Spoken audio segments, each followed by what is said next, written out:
Glass. When I was a kid, glass seemed so mysterious to me. Normally, it's transparent, which means you can see through it. But if the same glass is used in a mirror, it no longer remains transparent and one can see images in it. Extremely clear and bright images like this. So do you know how mirrors are different from glass?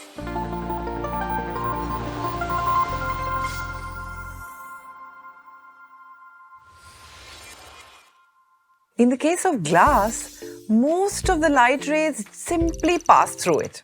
This makes it transparent and the image doesn't form.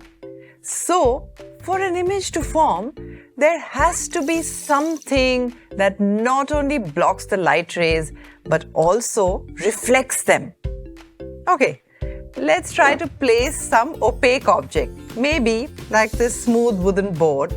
Let's put it behind the glass. What do you think is going to happen? It will prevent the light from passing through and the image might get formed. Let's take a look. The image has formed, but it is dark and unclear. Can you guess why? Well, that's because in the case of opaque objects like the wooden board, generally most of the light either gets absorbed or it penetrates through the atomic gaps and dissipates.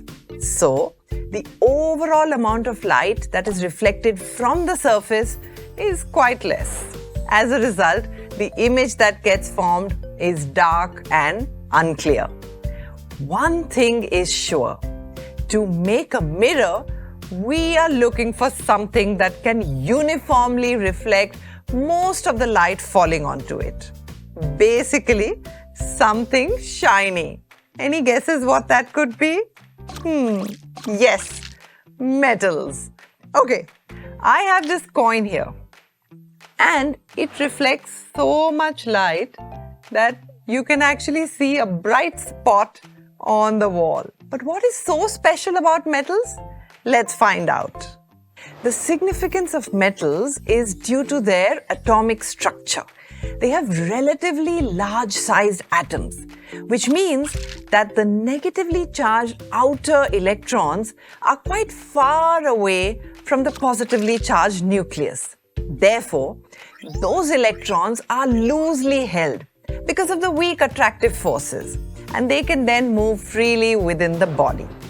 Because of this, metal objects have a sea of freely moving electrons throughout them. And the light rays incident on the metal immediately encounter this freely moving sea of electrons which are at the surface, and the light rays bounce off or get reflected by them. This continuous encounter with fast-moving surface electrons hardly allows the light to penetrate beneath the surface of the metals, and it dissipates. Like other objects, metals also absorb some of the light. But these light rays are mainly absorbed by these fast-moving electrons which are present at the surface. And these fast-moving electrons instantly re-emit the absorbed light, and that also contributes to light coming off from the surface. Let's check that out. See that? This way, metals either reflect or re-emit most of the incident light from their surfaces. And that is why metals are so shiny or lustrous. This also makes them great reflectors of light, which is exactly what we need in mirrors. Glass coated with metals like silver or aluminum at the back reflects more than 90% of the incident light. And this enables the formation of bright and extremely clear images. So, now we know why mirrors are so different from glass.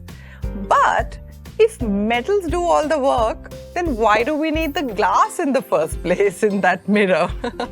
Let us know what you think in the comment section below. And if you like this video and want more concepts as clear as your mirror image, then press that subscribe button right now.